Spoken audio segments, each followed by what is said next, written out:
함께 상고할 하나님의 말씀은 출애굽기 13장 17절에서 22절 말씀입니다. 출애굽기 13장 17절에서 22절 말씀, 본문 모니터에 나와 있으니까 함께 교독하도록 하겠습니다. 제가 먼저 읽습니다. 출애굽기 13장 17절. 바로가 백성을 보낸 후에 블레셋 사람의 땅에 길은 가까울지라도 하나님이 그들을 그 길로 인도하지 아니하셨으니 이는 하나님이 말씀하시기를 이 백성이 전쟁을 하게 되면 마음을 돌이켜 애굽으로 돌아갈까 하였습니다.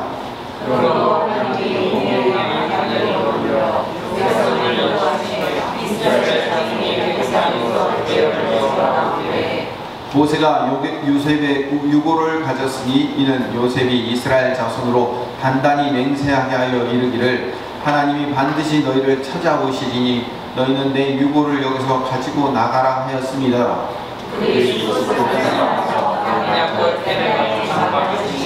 여호와께서 그들 앞에 가시며 낮에는 구름 기둥으로 그들의 길을 인도하시고 밤에는 불 기둥을 그들에게 비추사 낮이나 밤이나 진행하게 하시니 낮에는 구름 기둥 밤에는 불 기둥이 백성 앞에서 떠나지 아니하니라. 아멘. 출애굽만큼 중요한 것은요, 출애굽 그 다음의 삶입니다. 하나님께서 당신의 백성들을 어떻게 구원해 내셨는가도 중요하지만 그 건진 백성들을 어떻게 인도하여 내시는가도 중요합니다. 오히려 더 중요할 수 있습니다.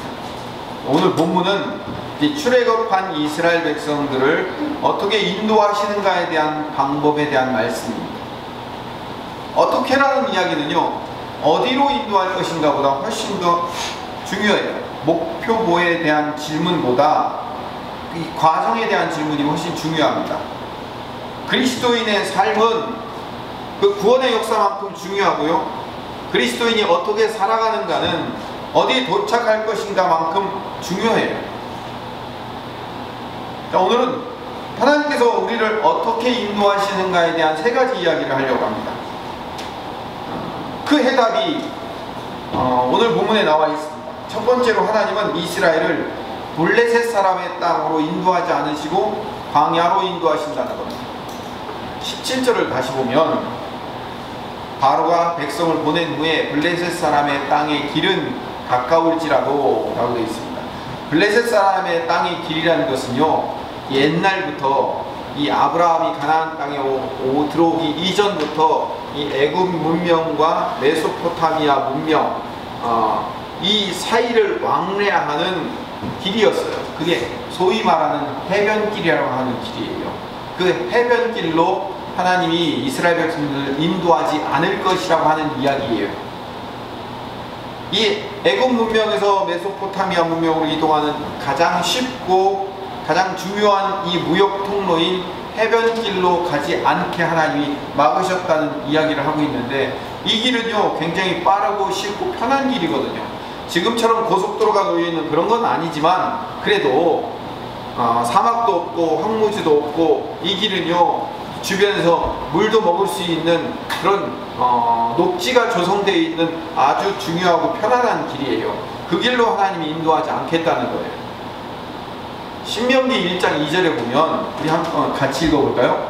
호렙산에서 세일산을 지나 가데스 바네아까지 10하루길이었더라 라고 되어 있습니다. 자, 이게 무슨 말이냐면 이 해변길이라는 길이 있고 왕의 대로라는 길이 있어요. 이 두 길이 있거든요. 지금 이 신명기 1장 2절은 왕의 대로를 설명하는 건데, 호렙산이라고 불리우는 시내산에서 세일산을 지나서 가데스 바네아, 가나안 땅 입구까지 들어가는데 10하루길이면 충분하대요. 근데 이스라엘 백성들이 람셋에서 나와서 숫곳으로 왔다가 그 숫곳에서 가나안 땅까지 들어가는 이 해변길로 가면, 왕의 대로로 가는 호렙산에서 세일산을 지나 가데스 바네아에서 10하루길을 가는 길보다 이 해변길이 훨씬 더 빨라요. 그 훨씬 더 빠른 길을 하나님이 막으시고 딴 길로 돌리시겠다는 거예요. 왜 막으실까요? 하나님이 심술이 나셔서 편하고 쉬운 길로 안 가게 하시려고 하는 걸까요? 17절 후반절에는요 이렇게 나와 있어요.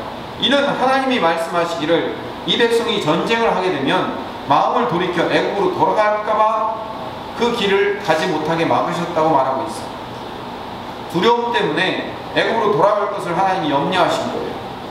그러면 하나님 이럴 수 있잖아요. 애굽에서 10가지 재앙을 내려서 바로를 항복하고 꼼짝없이 항복해서 이스라엘 백성들을 보낼 수밖에 없도록 만드시는 것처럼, 아니 블레셋 사람들한테도 재앙을 내리고 그들과 전쟁을 벌일 때 하나님이 도와주셔서 이스라엘이 전쟁을 이기게 만드셔서 그래서 가나안 땅 들어가게 만드시면 되지 않겠습니까? 근데 하나님이 그렇게 말씀하지 않으셔요.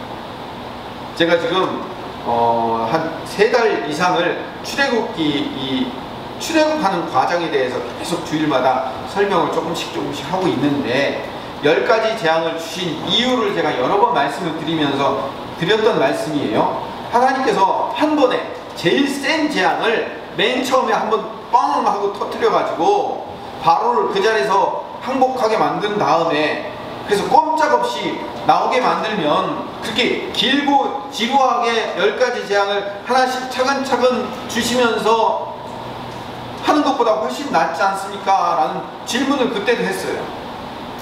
그러나 하나님이 한 가지 큰 거 빵 때려가지고 바로를 항복시키지 않으시고 10가지 재앙을 계속 주시는 이유는 바로에게 목표가 있는 게 아니라 누구에게 목표가 있다고요? 당신의 백성인 이스라엘 백성들이 하나님을 배우기를 원하기 때문에 그렇게 처음에 한 번에 빵 터뜨리지 않으신다고 말씀을 하신다고 제가 여러 번 말씀을 드렸어요. 마찬가지로 빠르고 편한 해변길로 인도하지 않으시고 광야로 들어가게 하신 이유는 이스라엘 백성들이 그 목적지 가나안 땅을 가는 그 과정 가운데 하나님이 어떤 분인지를 알게 하시려는 하나님의 계획이 있기 때문에 그렇습니다. 그 계획 때문에 우리를 때로는 좀 어렵고 힘들고 돌아가는 길로 우리를 인도하고 이끄신다는 것을 우리는 알아야 돼요.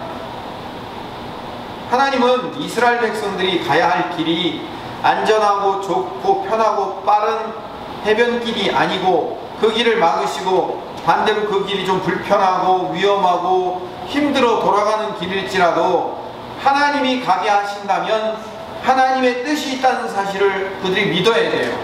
이게 하나님이 이스라엘 백성들을 이끄시고 어떻게 인도하시고 이끄시는가에 대한 해답이에요. 이거를 소위 말하면, 쉽게 얘기하면 하나님께서 출애굽한 이스라엘 백성들에게 요구하시는 믿음이라는 겁니다. 믿음. 하나님께서는 17절에 이 백성이 전쟁을 하게 되면 마음을 돌이켜 애굽으로 돌아갈까 했다라고 말을 하는데, 그래서 해변길을 가지 말아야 할 이유를 설명을 하는데, 정작 이스라엘이 그 광야의 길을 통과하면서 아말렉과 전쟁했어요, 안 했어요? 전쟁했죠. 하나님께 계속 이스라엘 백성들이 10번이나 불평불만을 들어대며 물이 없다, 먹을 것이 없다, 고기를 못 먹었다 하면서 계속 10번이나 불평하고 불만하죠. 그러면서 뭐라고 얘기해요? 그 불평의 끝에는 항상 뭐라고 얘기해요? 우리가 애굽으로 돌아가자고 얘기하잖아요.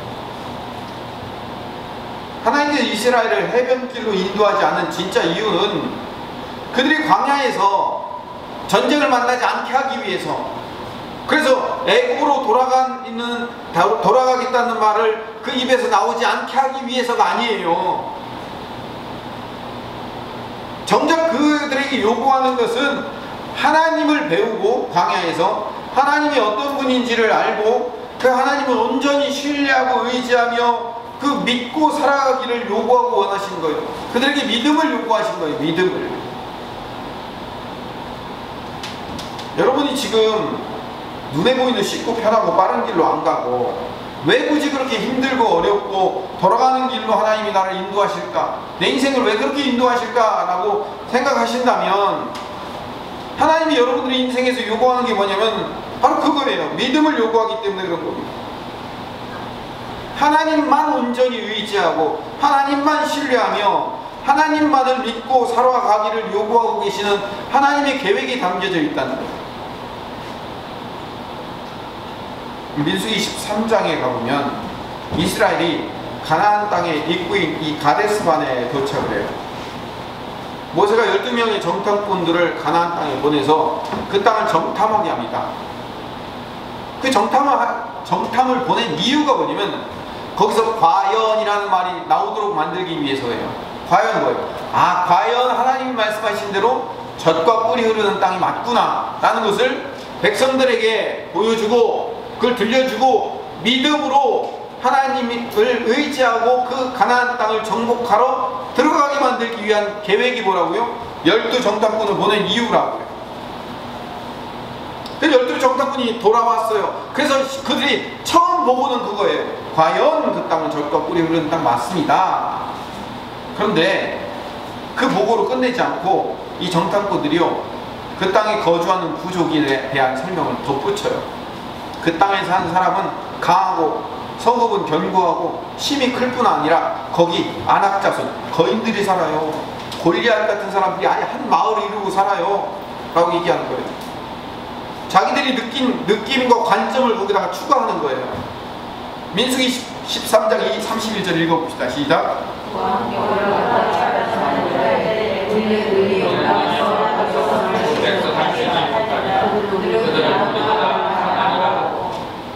누가 자기 생각을 얘기하래요? 하나님은 자기 생각을 얘기하라고 한 적이 없어요. 그렇죠? 근데 이 정탐꾼들이 뭐라고 얘기했다고요? 우리는 능히 거기 가서 그 백성을 치지 못할 것이다. 우리는 그들보다 우리는 약하다. 메뚜기 떼 같다 라고 자기들의 평가를 거기다가 얘기한 거예요. 그러면 광야는 그들 힘으로 갈 수 있었어요? 애굽은 그들 힘으로 통과할 수, 빠져나올 수 있었어요? 언제는 자기들 힘으로 했어요. 자기들 힘으로 한 거 하나도 없어요. 중요한 것은 하나님이 약속한 그 땅이 맞다라는 보고를 하고 하나님이 준비한 그 땅 맞으니까, 과연 그 땅이 맞으니까 하나님이 지금까지도 애굽을 탈출시킨 것처럼 광야를 그렇게 인도한 것처럼 이 가나안 땅도 그렇게 인도하시고 이끄셔서 정복하고 돌파하게 만들어 주실 것을 믿으니까 우리 출발하자 그러면 된 거예요. 거기에서 요구하는 게 뭐라고요? 믿음. 따라합시다. 믿음을 요구하고 믿음이 있으면 된 거예요. 그 믿음을 요구하기 위해서 정탐꾼들을 보낸 거라고요. 근데 모세는요, 민수기를 쓰면서 정탐꾼들의 자기들의 생각에 대한 이 보고를 악평이라고 표현했어요. 악평. 못 들어가겠다는 거예요. 우리의 힘과 그들의 힘을 비교해보니 우리의 힘으로는 도저히 그들을 치지 못할 것이다 라고 악평을 한 거예요. 방금 전에도 말씀드렸지만 언제 자기들 힘으로 갔냐고요. 자기들이 보고 느낀 대로 자기들의 관점을 얘기하려고 한 게 아니에요. 하나님의 뜻에, 하나님이 약속한 그 약속의 땅이 맞다라는 그 보고를 하는 것이 정탐꾼들의 요구였지만 정탐꾼들이 필요한 이유였다고요. 그러면서 그 땅을 악평하면서 뭐라고 얘기해요? 불평과 원망을 해대면서 그 땅을 차지할 수 없다고 말하고 모세와 아론을 돌로 쳐서 죽이고 우리가 새로운 지도자를 뽑아서 어디로 돌아가자고 해요? 애굽으로 돌아가자고 얘기했죠. 하나님께서 처음 애굽을 빠져나와서 해변길로 가게 하지 않고 해변길을 막으신 이유가 뭐예요? 블레셋 사람들의 길로 가게 하지 않는 이유가 바로 이거예요. 불평하고 불만해서 원망하면서 애굽으로 돌아가자 할까봐 그거 안 시키려고 시작을 한 건데 결국에는 광야를 돌면서 가데스 바네아라는 가나안 땅 입구에 도착해서 하는 이야기가 우리 그 땅 치지 못할 것이다. 그들은 우리보다 강하다라고 얘기하고 우리 다시 지도자 뽑아서 애굽으로 돌아가자라고 얘기를 하는 거예요. 하나님의 눈으로 보지 않아요. 하나님의 일하심을 기대하지 않아요. 이스라엘은요, 하나님에 대한 기대나 믿음이 없어요. 누구 닮았어요? 나 닮았잖아요. 저 닮았잖아요. 하나님에 대한 기대가 없어요. 지금까지 내 삶을 인도하시는 그 하나님이 앞으로도 인도하실 것에 대한 믿음으로 반응하지 않아요.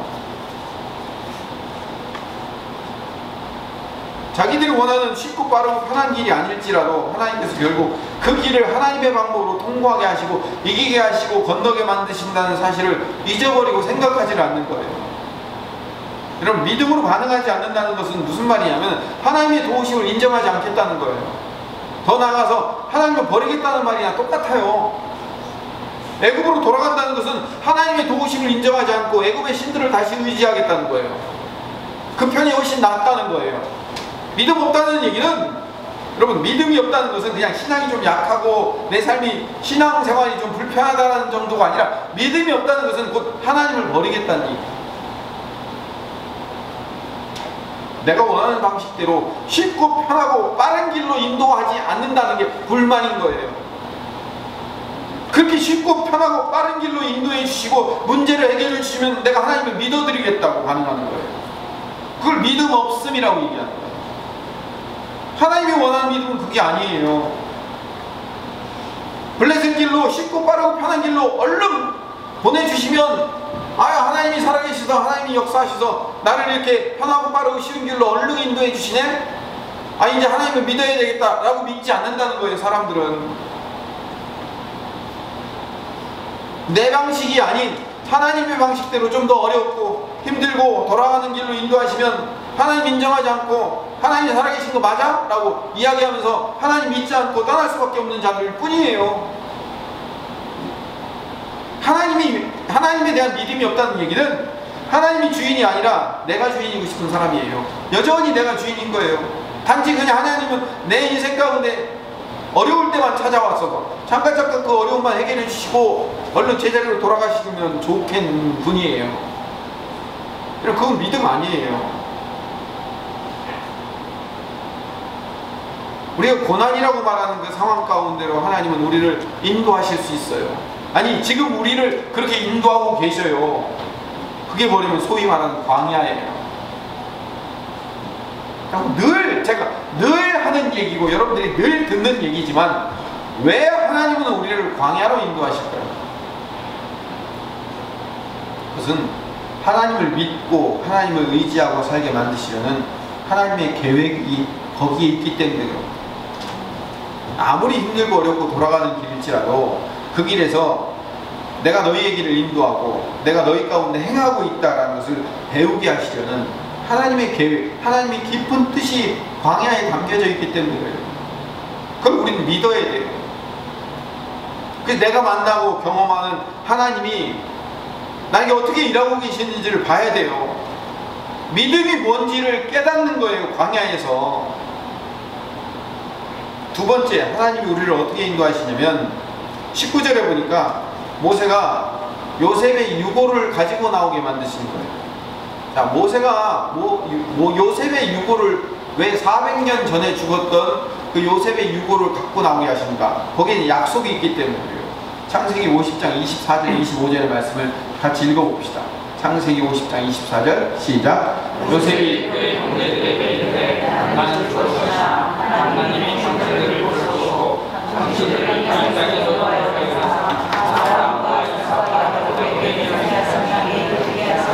25절. 요셉이 또 이스라엘 자손에게 맹세시켜 이르기를 하나님이 반드시 당신들을 부르시니 당신들을 여기서 내 얼굴을 메고 올라가라. 요셉은요, 요셉의 인생을 간략하게 요약하면 형들에게 팔려서 애굽으로 팔려간 인생으로 시작합니다. 요셉은 자기의 일생이 절망에 가득 차서 이제 나는 노예로 전락하여 사는 실패한 인생이다 라고 생각했어요. 수없는 절망과 두려움이 요셉을 묶었어요.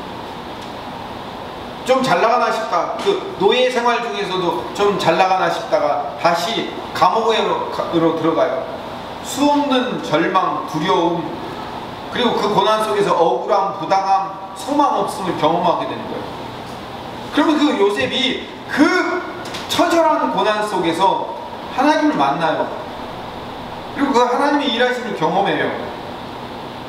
그래서 하나님께서 이 모든 고난 속에서도 자기를 단련시키는 그 시간으로 사용하셨다는 것을 나중에 배우게 돼요.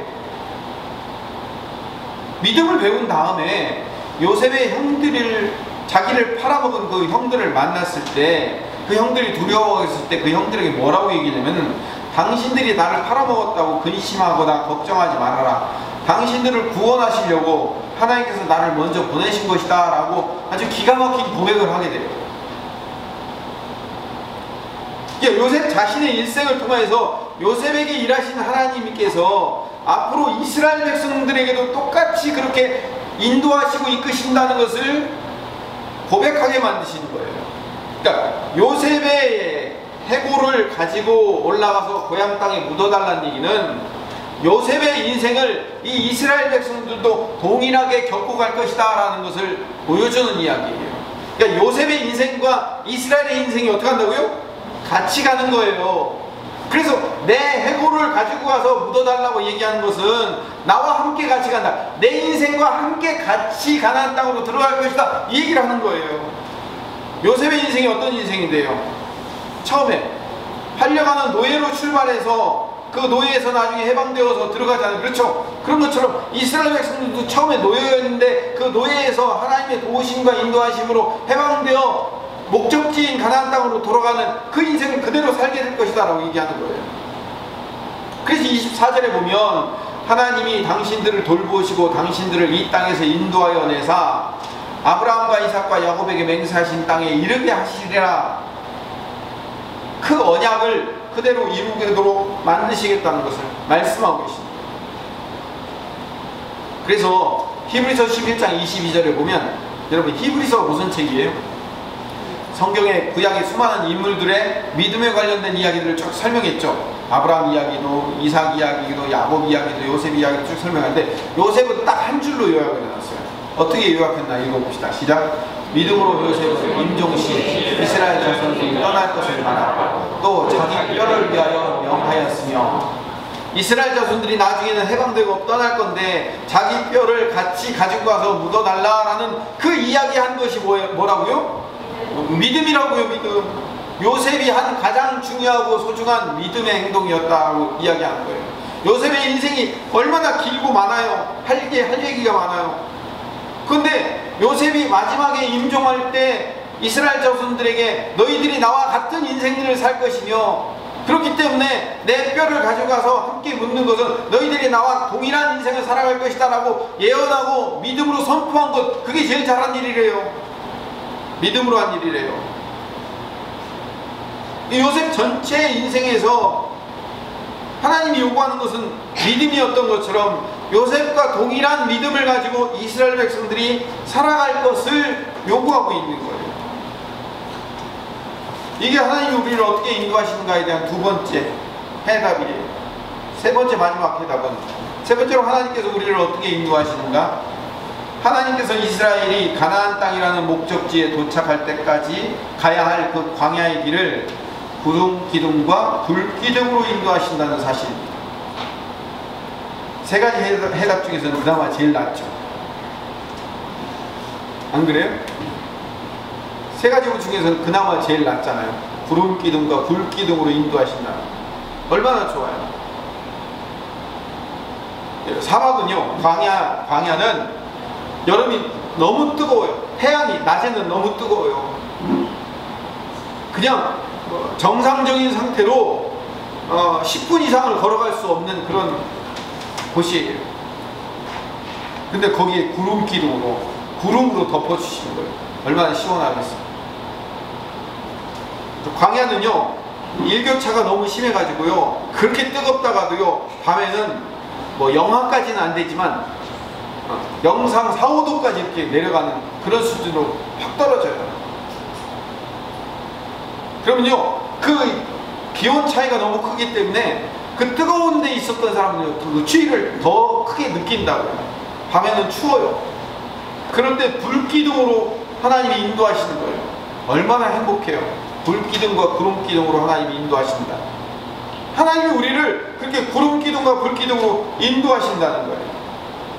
하나님의 임재하심, 하나님의 동행하심, 그 언약을 이루심에 대한 눈에 보이는, 얼마나 좋은 일입니까? 목적지인 가나안 땅까지, 약속의 땅까지 구름기둥과 불기둥으로 우리를 인도하여 주신다. 근데 여러분, 이 말 안에는요, 함정이 하나 숨어 있어요. 그게 뭐냐면, 그 약속의 땅까지 어떻게 이 길을 가야 하는지에 대한 분명한 지도가 없다는 사실. 목표점은 있는데 그 목표점을 가기 위한 과정에 계획이 없는 거예요. 내가 예를 들어서 목표점이 가나안 땅이고요. 그 가나안 땅을 향해서 내가 1년만 걸어가면 된다. 그리고 내가 오늘부터 365일이 남았으니 하루에 몇 킬로씩 거기까지 걸어가면 된다라고 이야기하면 이렇게 줄을 하나씩 쳐가면서 몇 킬로씩 걸어가면서 목표점을 향해서 한 걸음씩 달려가면 그 목표가 처음에는 어렵겠지만, 처음에는 많겠지만 점점 줄어들면서 내 인생의 목표가 어느 정도 도착했는지 알 수 있을 거 아니에요. 근데 그 목표점은 있는데 그 목표점을 가기 위한 과정의 그림이 없는 거예요. 그러면서 하나님이 우리에게 보여주시는 게 뭐라고요? 구름 기둥과 불 기둥이에요. 아니 10가지 재앙과 홍해도 가르신 그 하나님께서 왜 블레셋 땅이라는 그 편하고 쉬운 길, 그 간단한 길로 그냥 바로 가게 만들면 열하루도 안 되는데 그 길을 왜 그렇게 삥삥 돌아 2년 만에 도착하게 만드시고 2년도 아니고 가나안 땅 가데스 바네아에서 실패해서 애굽으로 돌아가는 백성들을 다시 돌려서 38년 동안 돌아 40년을 돌아 가나안 땅을 돌아가게 만드시냐고요. 가나안 땅이라는 분명한 목적이 있으니까 거기에 따른 일정과 세부 계획을 모세를 통하여서 이스라엘 백성들에게 전부 다 알려주어서 그 일정표대로 하루에 몇 킬로 이상 이렇게 걷자 라고 그 목표점을 주어서 가게 만들지 않으시고 구름기둥과 불기둥으로 왜 우리를 인도하시냐고요. 구름기둥과 불기둥이 어떻게 인도되는 건지 아십니까? 아침이든 점심이든 저녁이든 상관없어요. 구름기둥이 떠오르면 이스라엘 백성들이 어떻게 해야 돼요? 짐 다 챙겨가지고 가야 돼요. 한참 가서 이제 속도가 붙을만 한데 원하는 거예요. 구름기둥이 내려앉으면 그 자리에서 내려앉아서 다시 장막을 피고 가야 되는 거예요. 그 다음날 아침에 또 뜨면 또 가는 거예요. 또 치면 또 내리는 거예요. 그런데 어떤 날은 하루에 떴다가 하루에 졌다가 하기도 하지만 어떤 때는요 한 달 동안 그냥 그 자리에 머물러 있을 때가 있어요. 언제 갈지 어디로 갈지 방향도 없어요.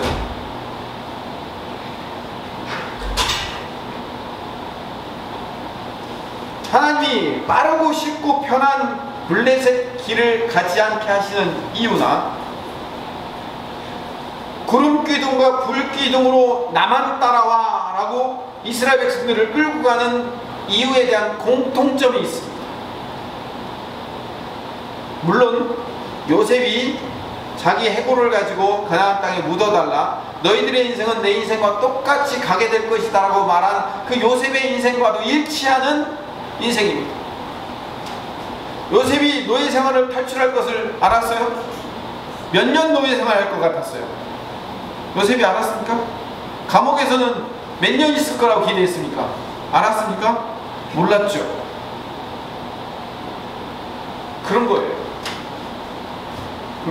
세 가지 사실에 대한, 오늘 제가 말씀드린 하나님께서 우리를 어떻게 인도하시는가에 대한 이 세 가지 해답에 대한 공통점이 있습니다. 내가 통과해야 될 과정이 눈에 보이지 않기에 답답하고 두렵지만 하나님께서 먼저 앞서 가신다는 사실을 믿으면 된다는 겁니다. 믿습니까? 믿습니까? 우리는 쉽고 편하고 빠른 길을 원해요. 여러분 그렇잖아요. 쉽고 편하고 빠른 길을 원하는데 정작 또 한 가지 원하는 게 뭐예요? 눈에 보이는 분명하고 확실하고 구체적인 계획도 필요해요. 이렇게 며칠까지 이렇게 가기를 원하는, 몇 년도까지 이렇게 하기를 원하는 그런 구체적인 마스터 플랜이 필요하다고요. 근데 지금까지 출애굽의 과정을 통하여서 이스라엘 앞에서 일하신 하나님께서 가나안 땅에 도착하는 그 목적지까지 어떤 길을 어떻게 인도하시며 어떻게 갈 것이라고 말씀해 주시지 않으시고, 하나님은 가라면 가고 서라면 서도록 만드시는 거예요. 여러분 전에도 제가 정말로 여러 번 반복해서 말씀드렸지만 이 믿음은요, 믿음의 동전의 양면이 하나 있다고 그랬어요. 그게 뭐예요? 순종이에요. 순종과 믿음은 동전의 양면이에요. 믿음이 있는 사람은 순종하게 되어 있고요, 순종하는 사람은 믿음을 따르게 돼 있는 거예요. 하나님에 대한, 하나님이 어찌됐든 하나님의 방법으로 결국은 인도하시고 이끄실 거야 라는 믿음이 있다면 뭐 하게 된다고요? 순종하게 돼요. 구름이 떠오르면 떠나고 구름이 멈춰서면 거기서 멈춰서는 거예요. 눈에 확실하게 보이는 구체적인 계획이 우리 눈앞에 보여지지 않다 할지라도, 그리고 광야라는 불편하고 어려운 길로 또 어떤 길로 어떻게 가야 될지 모르는 그 상황으로 하나님이 우리를 인도하고 있다 할지라도, 그렇게 하나님이 광야의 길을 인도하시는 이유는 딱 한 가지입니다. 믿음입니다. 하나님이 우리에게 믿음을 요구하시는 거예요. 하나님의 하나님 되심을 믿게 하려는 하나님의 뜻이 담겨져 있음을 여러분들이 깨달으시기를 간절히 소망합니다. 오늘 본문 21절로 가볼까요? 이제 말씀을 정리합시다. 21절을 가면 같이 한번 읽읍시다. 여호와께서 그들 앞에서 가시며 낮에는 구름 기둥으로 그들의 길을 인도하시고 밤에는 불 기둥으로 그들에게 서사 낮이나 밤이나 지행하게 하시니. 여기 아주 중요한 말씀이 담겨져 있습니다.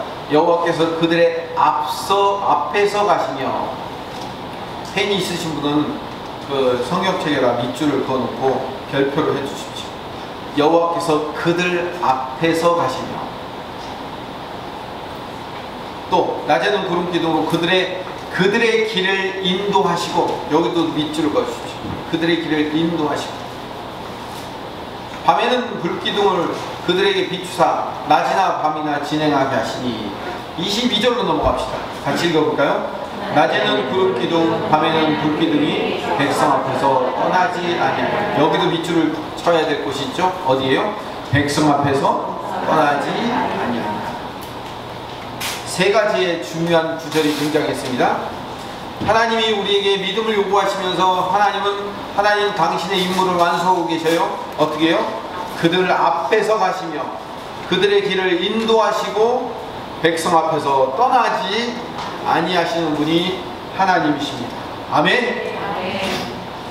하나님은 우리를 이렇게 인도하십니다.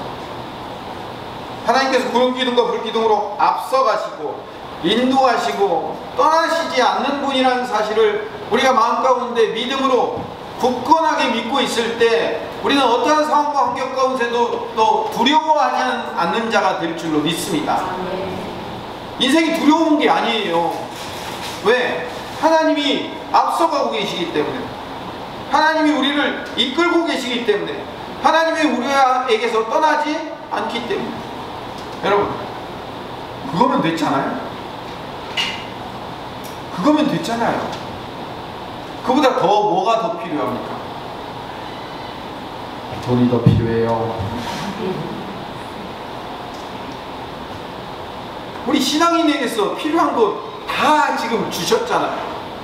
앞서가셨고 우리를 인도하고 계시고 떠나지 않고 함께 하시고. 자, 이제 다시 오늘 말씀 다시 정리합시다. 여러분들이 지금까지 지루하게 길게 들었던 내용들이 이제 이 결론에서 완성이 되기 위해서 제가 지루하게 이 길을 광야의 길을 통과한 겁니다. 여러분의 인생에 광야가 왜 필요하고 왜 여러분의 인생을 그 쉽고 빠르고 편한 길로 쭉 인도하지 않으시고 광야의 길을 돌게 하실까요? 하나님이 우리에게 앞서가시며 우리를 인도하시며 우리와 함께 하신다는 것을 믿게 만들기 위해서. 하나님 그거 아니고 블레셋 길로 확실하게 열하루 만에 금방 빨리 기적을 동원해서 우리를 인도하시면, 그럼 내가 하나님이 앞서게 행하시며 우리의 길을 인도하시고 우리를 떠나지 않는다는 사실을 우리는 그때 믿겠습니다. 아니요, 그거 다 거짓말이에요. 그게 거짓말이라는 사실을 누구를 통해서 지금 보여주고 있는 거예요? 예, 구약의 이스라엘 백성을 통해서 보여주고 있는 거예요. 봐라, 이 블레셋 길을 통과하면 전쟁이 만나면 애국으로 돌아간다는 소리 할까봐 내가 이 길을 통과시키지 않은 거다라고 얘기하면서 길게 돌고 돌렸음에도 불구하고 결국 그들이 가데스 바네아라는 그 결과물 앞에서 뭘 토해내요? 우리 애굽으로 돌아가겠다고 얘기하잖아요.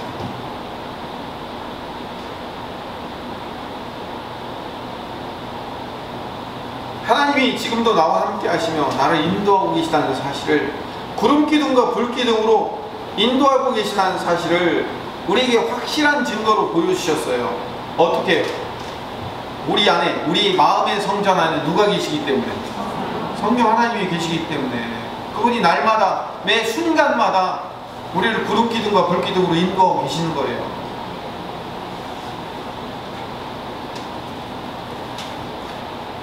만약에 우리의 인생 가운데 갑자기 구름기둥이, 한번 생각해보세요. 구름기둥이 확 올라와서 그 구름기둥이 오늘 출근해라 그러면 출근하고, 퇴근해라 그러면 퇴근하고, 오늘 가지 마라 구름기둥이 그냥 집 앞에, 아파트 앞에 서 있고 그러면요, 편하겠죠? 좋겠죠?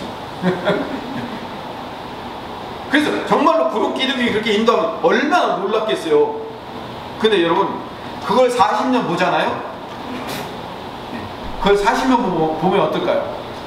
하나님이 하나님 되심이 인정되지 않아요. 여러분 안에 하나님의 영이신 성령이 들어온 거예요. 이게 얼마나, 구름기둥 불기둥은 비교할 수 없을 정도의 어마어마한 기적이 여러분 안에 이미 임재된 줄로 믿습니다.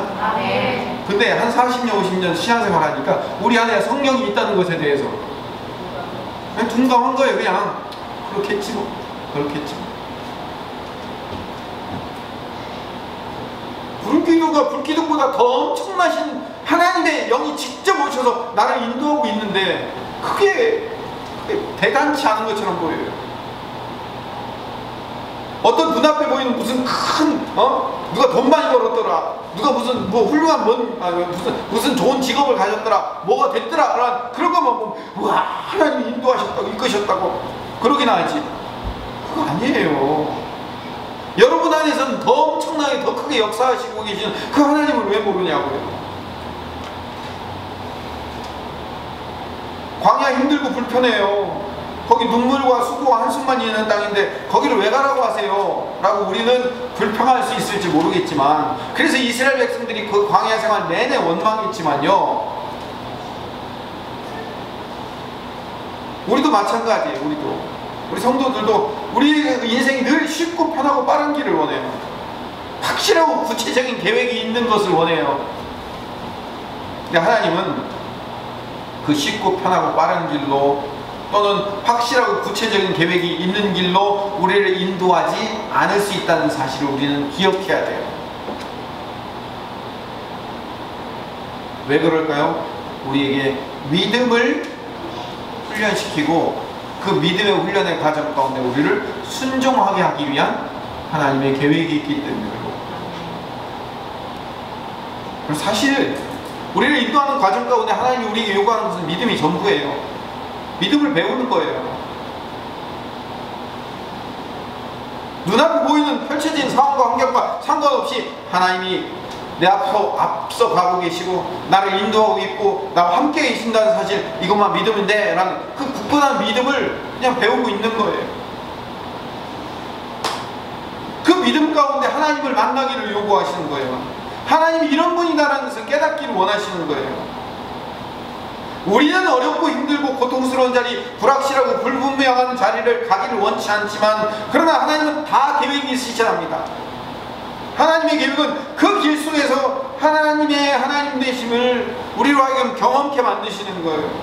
하나님의 인도하심을 알게 하려는 하나님의 속 깊은 뜻이 광야에 있다는 겁니다.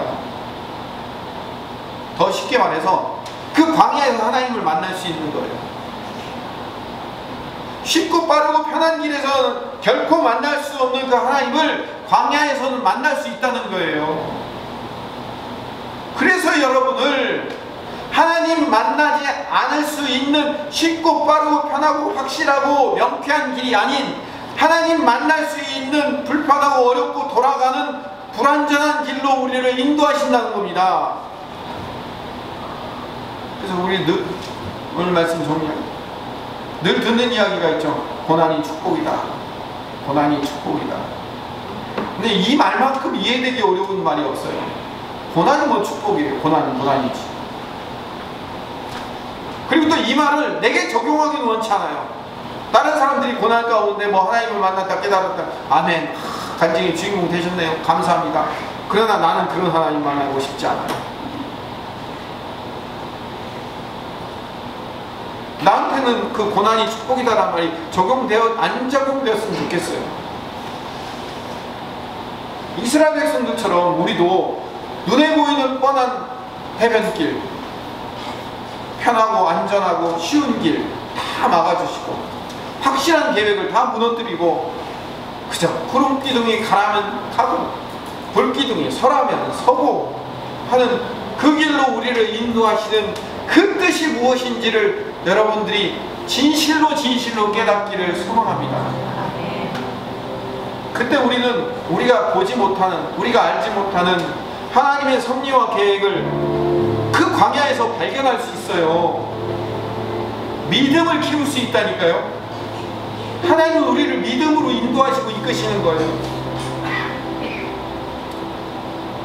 요 하나만 읽어보고 마치겠습니다. 같이 읽읍시다. 신명기 1장 30절에서 33절 말씀. 너희보다 먼저 가시는 너희 하나님 여호와께서 애굽에서 너희를 위하여 너희 목전에서 모든 일을 행하신 것 같이 이제도 너희를 위하여 싸우실 것이며 사람이 자기 아들을 안는 것 같이 너희 하나님 여호와께서 너희가 걸어온 길에서 너희를 아는 산 이곳까지 이르게 하셨느니라 하나 이 일에 너희가 너희 하나님 여호와를 믿지 아니하였도다. 그는 너희보다 먼저 그 길을 가시며 장막 칠 곳을 찾으시고 밤에는 불로 낮에는 구름으로 너희가 갈 길을 지시하신 자이시니라. 아멘. 오늘 제 설교의 모든 것을 다 압축 요약한 엑기스 딱 떨어뜨리면 바로 신명기 1장 31절부터 33절까지의 말씀입니다. 그렇죠. 읽어보니까 정말 그렇죠. 이 신명기의 이야기는요, 모세가 40년 동안 뺑뺑이를 돌고 1세대 이스라엘 백성들, 불평하던 자들은 다 죽고 광야에서 태어난 2세대 이스라엘 백성들, 그 불평하고 원망할 때 아직 20살이 되지 않았던 어린 아이들, 그들이 자라나서 장정이 되어서 다시 2세대 이스라엘 백성이 되어서 그들이 가나안 땅 눈앞에, 이제 여기 눈앞에 가나안 땅이 보여요. 그 요단강만 건너가면 돼요. 거기가 바로 모압 평야예요. 이제 모세는 여기 모압 평야에서 죽고 이스라엘 백성들만 여호수아와 함께 들어가면 되는 거예요. 마지막 결론, 이 광야 생활의 마지막 끝에 결론의 고별 설교 유언을 쓴 게 뭐냐면 이 신명기예요. 그 신명기에서 뭐라고 얘기한다고요? 30절에 너희보다 먼저 가시는 너희 하나님 여호와께서 너희를 위하여 행하시고 싸우시고 너희 앞에서 일하지 않았냐. 31절 광야에서 너희가 당하였거니와 사람이 자기의 아들을 안는 것처럼 하나님께서 너희 걸어온 길에서 너희를 안하고 업고 입고 업고 그래서 너희를 인도하고 이끌지 않았니? 근데 너희들은 나한테 뭐라고 했냐? 32절 너희 하나님 여호와를 못 믿겠다는 거예요. 내가 너희를 앞서가서 인도하시고 너희를 그렇게 안아 너희를 인도하고 그렇게 끌고 이끌고 너희와 함께 있는데 하나님을 못 믿겠다는 거예요. 33절에 이 일에 너희가 너희 하나님 여호와를 믿지 않았도다. 그는 너희보다 먼저 그 길을 가시며 장막 칠 곳을 찾으시고 밤에는 불로 낮에는 구름으로 너희가 갈 길을 미리 지시하신 분이셨어요. 그 하나님을 여러분 만나야 될 줄로 믿습니다. 여러분이 우리 인생의 광야에서 우리보다 먼저 앞서가셔서 여러분 한번 생각해보세요.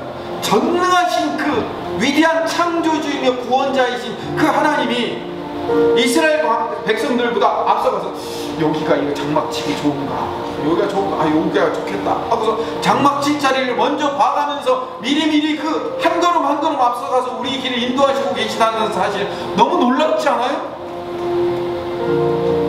그 하나님이 나를 인도하고 있다고요. 그 하나님이 오늘도 우리의 인생을 이끌고 있다는 사실을 우리가 믿고 있다면 우리 인생에 더 이상 두려움은 아무것도 아니라는 사실을 깨닫게 됩니다. 코로나 그 따위가 뭘 하나님과 우리와의 관계를 깰 수 있습니까? 경제적으로 어렵다고요? 그런 것이 뭘 하나님과 우리와의 관계를 깨뜨릴 수 있습니까? 아무것도 아니에요. 아무것도 아니에요. IMF, 코로나, 경제공황 수백 개 수천 개 올지라도요, 하나님은 우리 인생에 앞서가셔서 우리 인생을 책임지시고 우리 인도하시고 우리를 안아 업어 인도하시는 그 하나님이라는 사실을 내 마음 가운데 믿고 있다면 뭐가 두려워요? 뭐가 든든하죠? 그럼 그 믿음으로 사시는 주의 백성 되시기를 간절히 소망합니다.